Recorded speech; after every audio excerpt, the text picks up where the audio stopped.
Você é feliz? Nós estamos na série das bem-aventuranças e essa é uma pergunta título que temos usado em nossas mensagens nessa série. Uma pergunta que mexe com a gente. Os poetas, os filósofos, as religiões de um modo geral e todos nós sempre nos voltamos para essa pergunta. Sou feliz? Você é feliz? Um dos nossos poetas da música caipira de raiz tem uma canção que fala sobre a vida e a felicidade. Ele diz o seguinte, ele diz lá, cada um de nós compõe a sua história. Cada ser em si carrega o dom de ser capaz e ser feliz. O poeta toca em frente e ele continua falando sobre a vida e a tal felicidade. Ele fala sobre sensibilidades, discernimentos, sabores. A canção dele fala sobre conhecer as manhas, discernimento e astúcia para viver e ser feliz. A canção dele fala também sobre sensibilidade para contemplar as manhãs, o sabor das massas e das maçãs. Renato Teixeira, nessa canção que estou citando, diz que cumprir a vida talvez seja simplesmente compreender a marcha e ir tocando em frente. Ele usa a imagem de um velho boiadeiro levando a boiada. Embora essa paisagem bucólica seja muito atraente, seria isso a tal felicidade? Poderíamos usar outras imagens também para falar de felicidade, como de um romance, viagens, famílias reunidas, adquirir coisas, aquela casa, aquele carro dos sonhos. Poderíamos falar de bens e relacionamentos. Mas você é feliz? Essa pergunta se torna recorrente para todos nós, principalmente nos momentos de crise, em que precisamos tomar decisões. Muitas vezes nós sacamos a tal felicidade como um parâmetro para ajuste de rota na marcha da vida. Felicidade muitas vezes acaba virando um parâmetro moral para tomadas de decisão em momentos de crise. Sabe aquela crise no casamento e alguém te pergunta se você é feliz? Mudança de empresa e até quando nós votamos isso acontece. Já percebeu como quando estamos em crescimento econômico, alguns grupos sociais estão bem, eles esquecem de cobrar dos seus líderes a questão da corrupção, dos valores da família e até da justiça social? Jesus começa o seu primeiro sermão falando dessa tal felicidade. A palavra grega que aparece no sermão de Jesus, o sermão da montanha, é makarioi, que pode ser traduzida como felizes e bem-aventurados. Essa palavra ela tem um correlato na língua hebraica, que é a palavra ashrei, que provavelmente foi a palavra usada por Jesus no Sermão do Monte. Nós sabemos que as Escrituras, o Novo Testamento, foi escrito em grego, mas Jesus falava em aramaico e hebraico.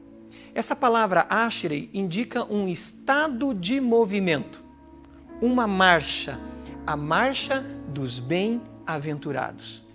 Jesus não começa o seu sermão com uma explicação filosófica e nem poética sobre a tal felicidade. Ele começa apresentando quem são aqueles que estão em marcha e são bem-aventurados. A ênfase de Jesus, ela está no ser e não no fazer para ser. O Sermão da Montanha, as bem-aventuranças que encontramos ali e a bem-aventurança que nós meditaremos hoje é a que está em Mateus capítulo 5, versículo 8. Você pode abrir a sua Bíblia, você vai encontrar as bem-aventuranças em Mateus capítulo 5. A meditação nossa hoje é no versículo 8, que diz assim: Bem-aventurados os puros de coração, pois eles verão a Deus. Você pode até escrever no seu chat para você memorizar bem isso. Bem-aventurados os puros de coração, pois verão a Deus. O Dr. Martin Lloyd Jones, ele estudou profundamente as bem-aventuranças. E ele diz que elas estão colocadas em ordem crescente, como alguém que está subindo uma montanha, fazendo uma escalada. Ele diz que começamos essa escalada pela pobreza de espírito. O versículo 3 do capítulo 5, que diz, bem-aventurados os pobres de espírito. Depois ele trabalha a continuidade dessa escalada, indo para as próximas bem-aventuranças. O versículo 4, que diz, bem-aventurados que choram. Depois, bem-aventurados os mansos. Depois, bem-aventurados os misericordiosos. Uma continuidade. Lloyd Jones diz que o pico dessa montanha, nessa escalada das bem-aventuranças, está a bem-aventurança daqueles que são felizes porque têm fome e sede de justiça. Já na descida dessa montanha, nós encontramos os bem-aventurados, os misericordiosos, os puros de coração, que é a nossa meditação de hoje, os pacificadores e os perseguidos por causa da justiça. Muitos outros estudiosos sérios da palavra de Deus vão concordar que essas bem-aventuranças estão todas conectadas e elas refletem a essência do que é ser um discípulo de Jesus. Quem são, como são vistos e como reagem esses discípulos de Jesus diante da vida. Bem-aventurado os puros de coração. Na minha juventude, eu gostava muito de fazer trilha. Tive uma experiência muito bacana, várias experiências, na verdade, muito bacana aqui nas montanhas do Marumbi. A primeira vez que eu subi o Marumbi foi junto com os jovens da Igreja Batista Moriá. Um amigo meu disse que conhecia o lugar e que nos levaria por uma trilha mais tranquila. O que aconteceu é que ele se confundiu e acabou nos levando por uma trilha muito difícil. Ele disfarçava, não confessava o erro dele, mas nós descobrimos que realmente ele se confundiu quando nós nos deparamos com um grande paredão. Naquela época, as sinalizações ali no Marumbi não eram muito boas. Um dos nossos amigos, o Michael, ele travou completamente quando já havíamos subido uns 3 metros de uma parede muito segura. Aquela parede tinha correntes, ela tinha ganchos, mas ele travou 2,5 metros, 3 metros naquela parede. Ele teve uma crise de pânico. O Michael chorava incessantemente, e orávamos com ele orava, e ele reclamava por que nós levamos ele para aquele lugar, e ele estava ali travado. Ficamos uns 40 minutos com ele ali travado. Primeiro nós tentamos convencê-lo a subir. Já tinha 2 amigos que já estavam acima dele. Depois tentamos convencê-lo a descer, mas ele travou completamente. O que dificultava era que estávamos no meio de uma neblina densa e não víamos um palmo à nossa frente. Aquilo dava uma sensação de impotência total, pois estávamos às cegas. O Michael só se libertou quando a neblina que aquela parede, que vinha sobre nós naquela parede, foi dissipada. E aí ele pôde ver que realmente estava muito próximo de acabar aquele paredão e que ele estava num lugar seguro.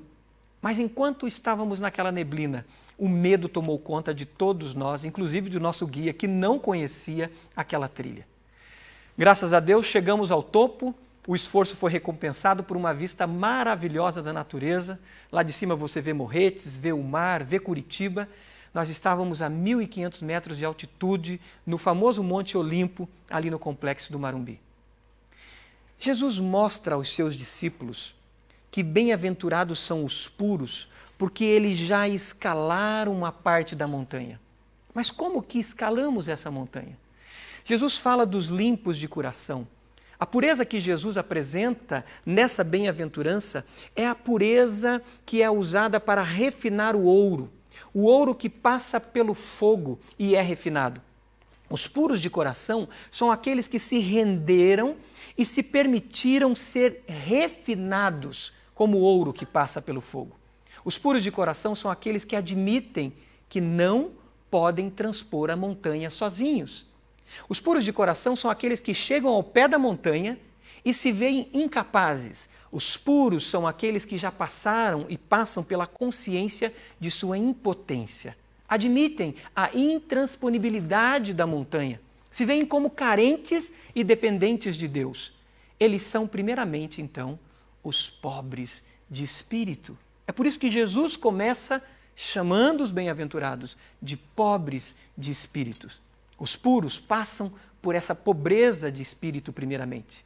São aqueles também que choram diante de sua miserabilidade e pecaminosidade, diante da sua pequenez e condição de pecador. Admite sua impotência. Os puros de coração são esses pobres de espírito que choram e que contrastam com os orgulhosos e arrogantes. Choram diante de sua luta contra o pecado. Você já se deparou com as suas lutas interiores contra o pecado, compulsões e lutas que vêm arrombando paredes? Os puros de coração são esses que choram. Os puros de coração, eles já se debateram, já lutaram, já buscaram atalhos, buscaram trilhas alternativas, mas diante de si mesmo eles têm essa parede, diante do pecado, diante da montanha, eles depuseram as suas armas. Como um animal selvagem que se cansa de debater, tentando se libertar sozinho, chora, se debate, até o ponto de se render então em mansidão e humildade. Os puros de coração são os mansos. Os puros de coração são os pobres de espíritos. Os puros de coração são aqueles que choram. E os puros de coração são os mansos, porque eles depuseram as suas armas. Essa é a realidade daqueles que se renderam ao Senhor Jesus.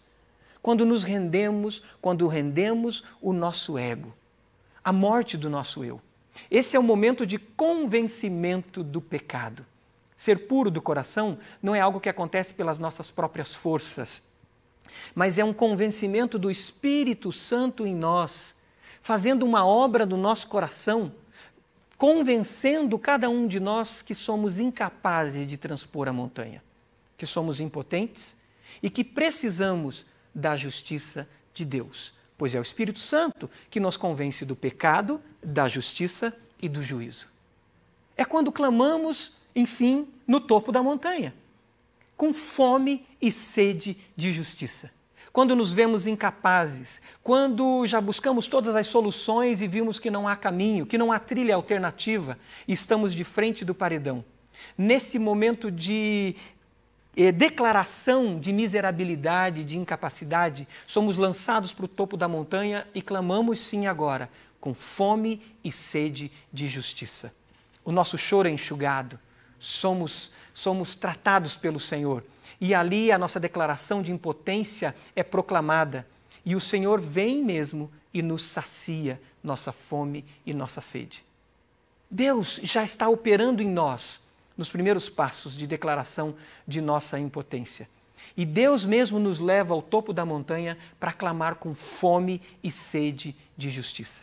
E é assim que acontece as demais beatitudes, as demais bem-aventuranças que vêm depois dessa quarta bem-aventurança, que é a fome e a sede de justiça. A neblina vai embora e nós descobrimos que estamos com o Senhor. Os puros de coração, então, eles veem a Deus. Como você tem olhado para si mesmo? Para os seus pecados, as suas vaidades? Como eu tenho olhado para mim mesmo? Você tem fome e sede de Deus? Talvez você esteja se debatendo, tentando encontrar atalhos para transpor o paredão à sua frente. Deus quer te colocar em marcha, mas isso o Senhor, e para isso o Senhor te convida a depor suas armas, sua altivez, suas vaidades. É necessário então que muitas vezes até aconteça uma crise de pânico diante de nós mesmos, para nós podermos encontrar o verdadeiro caminho e sermos saciados da nossa fome e sede de vida e justiça em nós. Os puros reconhecem, então, diante de Deus, a sua total impureza. Essa frase parece um paradoxo. Como que um puro reconhece a sua total impureza? Reconhecer nossa total impureza, nossa incapacidade, nossa pecaminosidade, é reconhecer que o nosso problema não é exterior, mas ele é interior. É reconhecer que não podemos camuflar, esconder as nossas debilidades, as nossas lutas. É por isso que Jesus diz, felizes são os puros de coração. Eles estão desarmados, eles não têm o que esconder, eles não têm o que fantasiar, eles não têm máscaras. E eles são felizes. Nessa pureza de declaração de que eu preciso da graça de Deus. Precisamos reconhecer que esse paredão, o muro que nos divide de Deus e das pessoas, está dentro do nosso coração e não fora. Felizes são os puros de coração. Sublinhe isso, anote isso, escreva isso no chat agora. Puros de coração. Jesus nos chama para uma pureza que começa no nosso interior.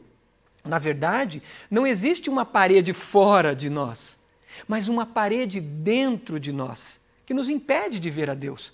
Aquilo que aconteceu com Maicon, naquela parede, naquele momento que estávamos escalando ali o Marumbi, é porque ele não via o que estava do lado dele, fora dele, mas ele tinha uma parede dentro dele, que impedia ele de dar um passo, de levantar uma mão. Uma nuvem dentro de nós, que nos impede de ver a mão de Deus do nosso lado, ao nosso alcance. Nosso coração tem uma tendência natural, então, a essa divisão, a criar esses muros e essas neblinas que encobrem e impedem a gente de experimentar e ver a Deus. Olha o que diz a palavra de Deus lá em Jeremias, capítulo 17, versículo 9. Jeremias, capítulo 17, versículo 9. Lá diz assim: enganoso é o coração, mais do que todas as coisas, e desesperadamente corrupto. Quem o conhecerá? Não dá para seguir os impulsos naturais do nosso coração. Não dá para ir em busca da felicidade pelo coração, pois o nosso coração é enganoso e ele ainda não foi purificado. O coração humano sem Jesus, o texto diz que ele é desesperadamente corrupto. O coração não purificado é fonte de muros, então, paredões, guerras e contendas. O coração não purificado por Jesus é fonte de ira, de ansiedade, de violência e de imoralidades e bizarrices das mais terríveis que a gente possa imaginar. Observemos o que diz a palavra de Deus, falando sobre as fontes interiores nossa, lá em Tiago, capítulo 4 de Tiago, no versículo 1 em diante. A palavra de Deus diz assim: de onde vêm as guerras e contendas que há dentro de vocês? Não vêm das paixões que guerreiam dentro de vocês? Vocês cobiçam coisas e não as têm. Matam e invejam, mas não conseguem obter o que desejam. Vocês vivem a lutar e a fazer guerras. A pergunta da palavra de Deus, para que a gente olhe para dentro de nós, é: de onde vêm as guerras e contendas que há entre vocês, que há fora de nós? E a resposta é: não vem das paixões que guerreiam dentro de vocês? Revela essas nossas fontes de vazios, infelicidades e guerras que se refletem exteriormente, fonte dos muros, paredões e contendas. A palavra de Deus nos chama a esse olhar interior. A palavra de Deus nos chama a esse olhar para dentro de nós, dessas cobiças que estão dentro de cada um de nós. E é a partir desse olhar a gente purificar o nosso coração. Enquanto Jesus expõe o Sermão do Monte, perto dele estavam também os fariseus. Estavam ali apostos com seus códigos morais e legais, tentando encontrar em Jesus um motivo de acusação. Eles eram religiosos, zelosos, porém seus corações não estavam purificados. Eles tentavam escalar as montanhas com as suas próprias habilidades. Viviam frustrados e buscavam preencher o seu vazio com seus códigos religiosos. Jesus vai dizer para eles mais à frente em Mateus algo muito duro, mas algo que chama a nossa atenção e nós precisamos estar atentos. Você pode ler comigo? Mateus, capítulo 23.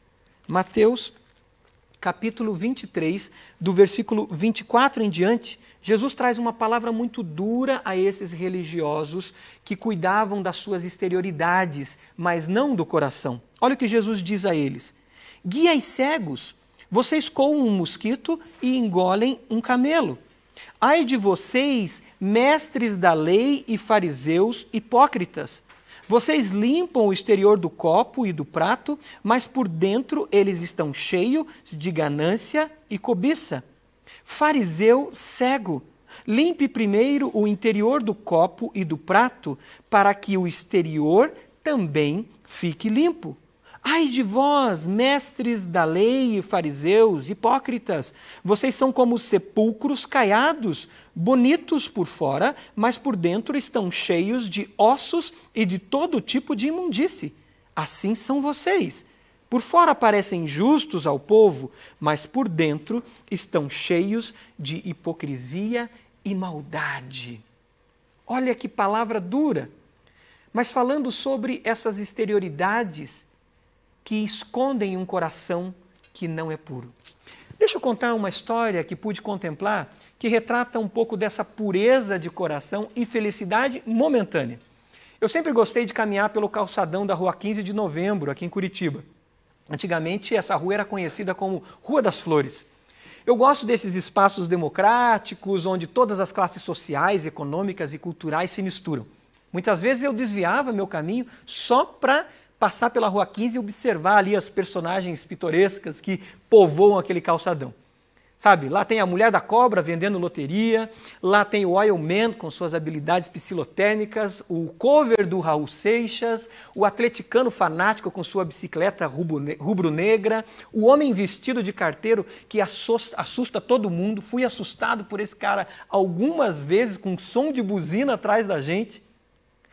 Talvez eu até seja um desses personagens pitorescos da cidade e talvez por isso eu gosto tanto de caminhar ali pela 15. Mas certa vez, enquanto eu caminhava, passou por mim um homem com um perfume fortíssimo. Era o perfume que eu conhecia, um perfume chamado Lápidos. Aquilo me chamou a atenção quando olhei e fui atraído por aquele cheiro e percebi que era um mendigo muito conhecido na cidade. E ele estava usando aquele perfume caro e importado. Eu já tinha conversado com ele algumas vezes, eu gostava de passar por ali e conversava com aquele homem, aquele mendigo. Até, inclusive, tem uma cena, uma imagem aqui da nossa igreja, quando nós fizemos As Drogas Paralisam a Sua Vida, aquela campanha, que tem uma imagem minha conversando com esse homem que eu estou contando essa história. Naquele dia, vi aquele homem com aquele cheiro de Lápidos, todo arrumado, e eu apressei o meu passo em direção a ele. Ele estava muito arrumado. Ele estava com um grande sobretudo e tinha tomado um banho daquele perfume.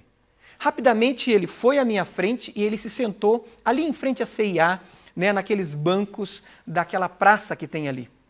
Foi muito interessante, eu estava observando de longe, ele se sentou como um lorde. Ele estava com o cabelo penteado, parece que tinha passado um gel, qualquer outra coisa naquele cabelo. Ele estava com sobretudo muito bem arrumado e ele se senta, cruza suas pernas, levanta o seu queixo de maneira altiva, mostra um sapato novo que ele estava calçado e eu fui para perto. Ele exalava felicidade e eu estava curioso, eu já conhecia ele. E eu sentei no banco da frente, da onde ele estava sentado. Foi hilário quando ele abriu aquele sobretudo e por baixo ele estava com a sua roupa suja e rasgada. Eu fiquei curioso e fui até ele para conversar. Confesso que das conversas que eu tive com ele, aquela foi a mais rápida de todas. Aquela mistura de Lápidos com azedo de sujeira era insuportável. Não aguentei ficar muito tempo com ele. Aquele lorde, feliz da vida, não deu para eu suportar a mistura daquele perfume caro com alguém que há muitos dias não tomava banho. A felicidade mundana é parecida com isso. A nossa sociedade promove esse tipo de felicidade. Totalmente efêmera, passageira. A gente curte aquele cheiro de carro novo, segura no volante como quem segura um troféu. A gente conta sobre viagem nas férias como quem conta uma odisseia. A gente muda até o tom da voz. Celebramos nossas festas e prazeres como um rei. Celebramos metas alcançadas como um atleta no pódio. Sentamos como um lorde e sorrimos como um ganhador da loteria. Mas por dentro, muitas vezes, continuamos um mendigo. A felicidade religiosa também faz isso. A religiosidade também promove esse tipo de felicidade. O religioso está carregado de novas práticas, novos costumes, seu jejum, seus cultos solenes, suas novas formulações de dogmas, suas insígnias, suas revelações, suas profecias e suas atualizações teológicas. O religioso também se senta muitas vezes como um lorde na praça e fica ali apontando o dedo e julgando a todos que passam. Mas seu coração muitas vezes está imundo. Ele também não passa muitas vezes de um mendigo. Jesus chama a atenção para uma pureza de coração. Não para as exterioridades, mas para um coração que percebe sua falência. É nesse momento que, de fato, podemos ver a Deus. Os puros de coração veem a Deus. Aquele mendigo ainda não tinha contemplado o seu real estado. Ele continuava mendigo, mas com perfume, sapatos novos e seu sobretudo novo. Quando nos percebemos com fome e sede, famintos não de prazeres, não de coisas, não de felicidades efêmeras, mas famintos de Deus, de vida, famintos não de causas, de performances religiosas, mas famintos do reino de Deus e sua justiça. Quando nos percebemos assim, temos nosso primeiro encontro com Deus, com o nascimento de um novo coração. Esse é o momento que somos declarados, então, puros por Deus. Não é? É o momento mais belo e mais puro, mais satisfatório que nós podemos ter. A experiência de ser aceito por Deus e estar com Ele. Um mendigo que não ganha somente roupas novas, mas uma vida nova e transformada. É nesse momento que somos declarados por Deus justos e purificados. Você se lembra do seu encontro com Jesus? No seu encontro de rendição total, de rendição do seu coração diante da obra de Jesus na cruz, a sua entrega total a Ele, naquele momento você foi justificado pela graça de Deus, não por seus méritos, não por meu mérito, mas pela graça. Naquele momento fomos declarados puros por Deus, não por nós mesmos, mas pela graça de nosso Senhor Jesus Cristo sobre nós.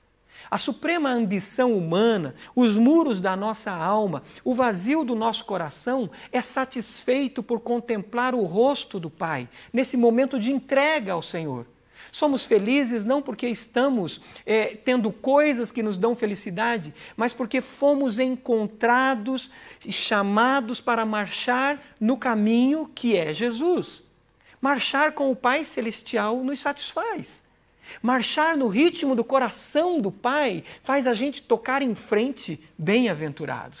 O coração que encontra Deus está feliz por poder agora viver com o Pai e viver como o Pai Celestial. O coração que encontra Jesus encontrou, então, o sentido da vida. Soren Kierkegaard diz que pureza de coração é desejar uma coisa só. É por isso que o encontro com Deus marca essa pureza. É quando declaramos nosso amor totalmente a Jesus. Nosso desejo, nossas ambições, nossas paixões e o sentido da vida somente a Ele. Nosso foco é Jesus.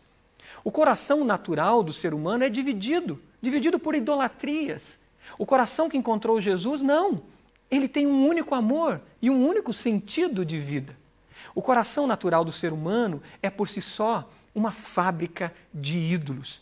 Uma fábrica de ídolos que insiste em criar deuses dos mais diversos tipos, deuses caprichosos e perversos que exigem e cobram práticas bizarras mesmo, das atitudes dessas pessoas que os seguem.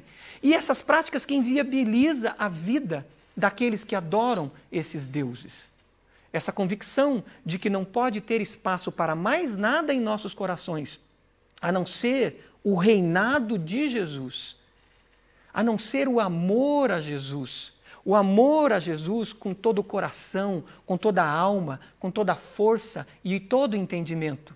É essa convicção que nos leva, então, aí sim, a uma vida de pureza. Ele está rendido a Deus, um coração rendido a Deus. Um coração que anela, então, agora, por ser igual a Jesus, que anela por santidade íntima, chamada por Cristo de coração puro. Bem-aventurado são os puros de coração. O coração puro não é, então, um coração dividido. É o coração que não trava batalhas para satisfazer duas paixões, que se encontram muitas vezes em oposição. É um coração com foco definido de amor. Agora, uma vez que aconteceu esse encontro com o Pai, a nossa suprema ambição de um cristão, do discípulo aprendiz de Jesus, então, é apresentar a sua vida, apresentar poesia, apresentar louvor, adoração somente a Deus. Por isso, então, ele procura essa santidade de coração, essa santidade íntima. Ele não divide com outras paixões. É um coração focado em Jesus. ele é focado completamente. Ele tem o seu interior alinhado, crenças e convicções alinhadas, desejos e vontades alinhadas a Jesus, pensamentos e raciocínios alinhados a Jesus, emoções e sentimentos. Aqui se revela a diferença, então, o que é ser um discípulo de Jesus e o que é gostar de Jesus. O que é ser um discípulo entregue a Jesus, o que é também alguém que segue a Jesus da multidão. Anote isso. Escreva aí no chat para você memorizar e a gente guardar isso com muita clareza. A multidão, aqueles que gostam de Jesus somente, eles têm uma pergunta que é: o que Jesus pode fazer por mim? Mas o discípulo de Jesus, a pergunta é outra. A pergunta dele é: como eu posso ser igual a Jesus? O discípulo evolui da pergunta: o que você pode fazer por mim? Para a pergunta: como eu posso ser igual a você? O bem-aventurado, o discípulo, ele está então no caminho com os olhos fixos em Jesus, pois ele conheceu a Deus e quer conhecer mais intimamente o seu Criador. Ele entende que ele está em um caminho de restauração. Um discípulo rendido, pobre de espírito, quebrantado, que chora a sua miséria na luta contra o pecado, que depôs suas armas, que se rende em mansidão, ele entra no caminho que é Jesus. E ele é movido, então, por fome e sede de justiça. Ele quer ser e estar com o Pai. Ele entra na marcha, no ritmo de Jesus nessa marcha. Olha o que diz a palavra de Deus em Hebreus 12 sobre essa marcha com Jesus. Hebreus capítulo 12. O texto diz: portanto, também nós, uma vez que estamos rodeados por tão grande nuvem de testemunhas, livremo-nos de tudo o que nos atrapalha e do pecado que nos envolve e corramos com perseverança a corrida que nos é proposta, tendo os nossos olhos fixos ou fitos em Jesus, autor e consumador da nossa fé. Que palavra que mexe conosco. Nós estamos então no caminho, na jornada, olhando para Jesus, com os olhos fixos nele. E agora nós caminhamos num caminho de restauração, num caminho de santificação. Uma jornada, uma marcha de santificação. Nós começamos essa mensagem falando do poeta que fala de uma marcha e de andarmos no ritmo da marcha. Não basta simplesmente andarmos no ritmo da marcha, como o poeta diz. Nós precisamos estar na marcha correta. E essa marcha é Jesus. Olha o que diz Efésios, capítulo 4, versículo 17 em diante, principalmente o versículo 22. Fala desses que estão na marcha, dos bem-aventurados.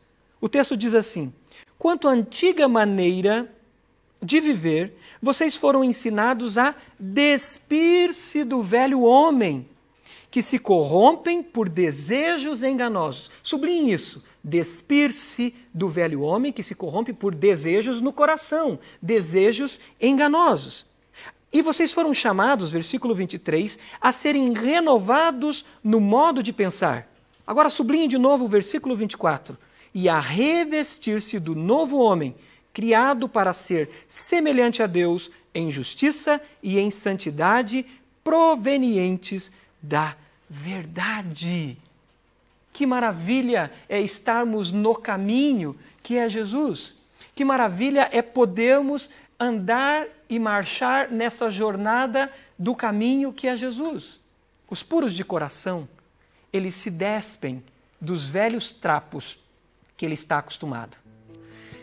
Eu me lembro de uma história, de algo que aconteceu aqui na Igreja Batista do Bacaxiri, quando eu cheguei na igreja, lá em 1999. Eu cheguei e comecei a participar da liderança dos jovens. Naquela época, o ministério se chamava Job. Nós tínhamos um trabalho, um sopão nas madrugadas. Certa ocasião, uns jovens se reuniram e nós começamos a focar mais diretamente nos mendigos. Talvez foi ali que eu comecei a ter uma certa empatia por esses homens que vivem e mulheres que vivem na rua. E tivemos uma experiência marcante demais. Um desses mendigos que nós conversamos, ele aceitou a Cristo como Salvador dele. A experiência foi linda de vê-lo se render ao Senhor Jesus. Mas Após a nossa oração, após ele entregar a vida, após deixarmos um telefone para ele, servirmos aquela sopa, ele pediu para tomar banho. E ele disse que queria voltar para a família dele. Aquilo mexeu conosco e imediatamente providenciamos os meios e trouxemos ele aqui para ir beber.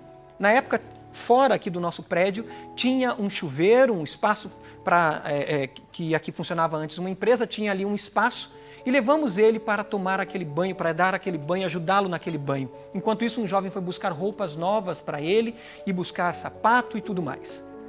E deixei ele com 3 jovens enquanto ele tomava banho e saí. E andei poucos passos quando eu ouvi um grito alto, um gemido. Naquele clima da madrugada, de oração, de apreensão, até por trazer uma pessoa estranha aqui para o prédio da igreja, eu imaginei que aquele homem estivesse possesso, alguma coisa assim, e corri para lá e todos correram. Quando cheguei ao banheiro, tínhamos 3 jovens ali ajudando ele a tirar uma camisa, a manga comprida daquela camisa. Ao tirar aquela camisa, aquilo arrancou feridas que tinham no braço daquele homem.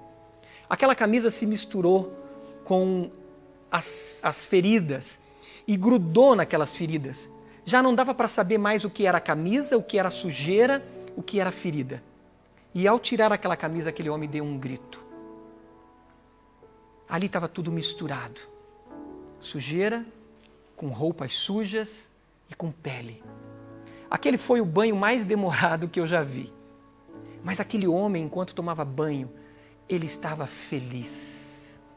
Mesmo doendo para retirar aquelas roupas e sangrando o braço dele, ele estava feliz. Bem-aventurado era aquele homem. Bem-aventurado era o André, pois aquele banho estava transformando ele num novo homem.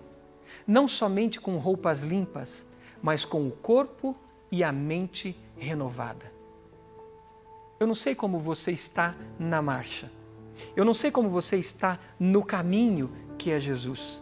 Talvez você estacionou, você parou e você está parado pelo caminho, na jornada cristã. E o seu coração está dividido. O seu coração já trouxe para si outros deuses. E esses deuses estão cobrando de você coisas que nem você acredita. E o pecado está tomando espaço sobre a sua vida.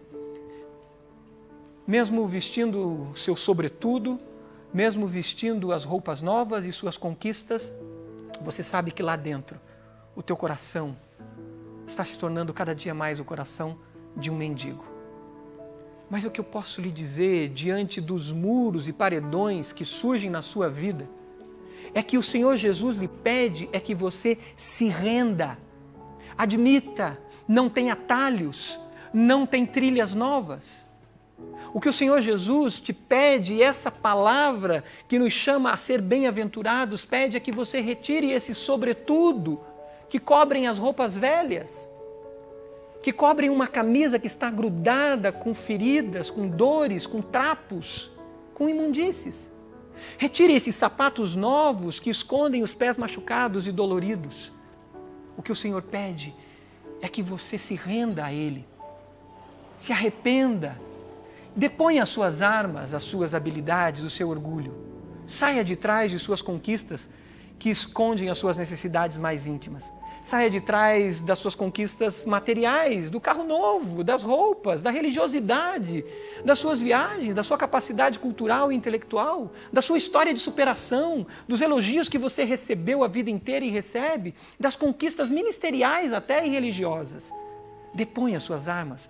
É isso que o Senhor nos chama para sermos alcançados pela graça dEle. Renuncie suas fugas, prazeres e vaidades.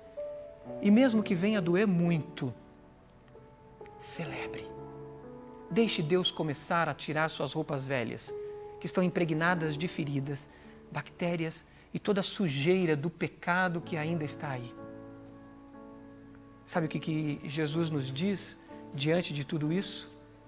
Jesus nos chama a palavra dele e ele diz: venham a mim todos vocês que estão cansados e sobrecarregados.